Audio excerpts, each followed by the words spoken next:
That Governor Cuomo held this afternoon. Poli-sci professor Grant Reeher, who joins us now. Grant, you've followed politics for a long time. Thanks for joining us tonight. Appreciate it. Sure, my pleasure.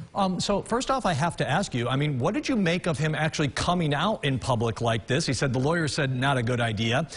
Doing a regular briefing, then he apologizes, says he's not resigning, and then he does actually take questions from the press. I actually got a question in. What's that say to you? Well, I think it says a couple things, or at least it's trying to say a couple things. The first is the message is that the most important thing on the state's political agenda right now is not Andrew Cuomo and a sexual scandal, but it's the battle against COVID.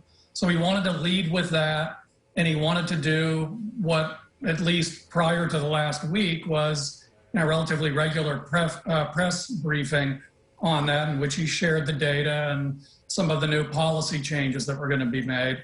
And then I think the other thing in terms of messages that was trying to be delivered is that he's in control still, that this scandal is not overly distracting him from the most important work that he has to do as governor. I think that was the intended message by the order of events and the way that he handled the different aspects of the press conference. Were you surprised at all that he said flat out when asked, "I'm not resigning"?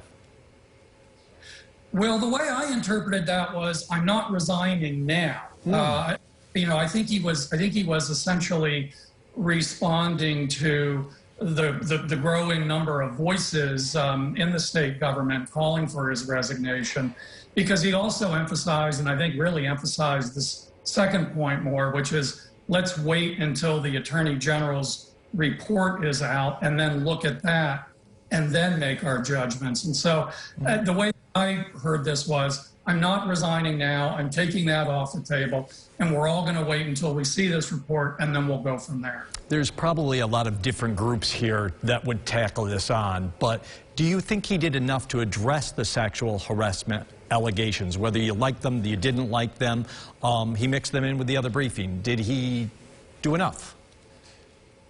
Well, that's a tough question to answer quickly. I think the one thing I'd say about that is that one of his main line of defenses or explanations was that he didn't know that this was creating a sense of discomfort or fear among the people that he was supposedly, allegedly saying these things to. It would be hard, really, I think, to believe that, given what we as a country have been through and given the things that this governor has said in the past about sexual harassment and what constitutes it. So I think that's really the weak link in the explanation. Certainly the fact that, or the assertion that, he didn't intend to insult anyone or create fear or discomfort. That's a different question. But the question of whether he really thought or knew that it would have that result, that's, I think, harder to sustain. Probably have time for one more question in here. So he said he's not resigning. We don't know exactly how long this investigation by the Attorney General is going to take. There's a budget due April 1st. We're still in a pandemic. Can work get done in Albany? That's a great question. We're about to find out. It's certainly a trade-off. If he had resigned, you'd be putting a new person, the lieutenant governor, into that situation right at the crux of a very difficult budget negotiation process. That's a problem. You have now this governor staying in office with this hanging over his head and dealing with this, in addition to the nursing home death, negotiating all these things, and that's a problem. So it's basically pick your poison.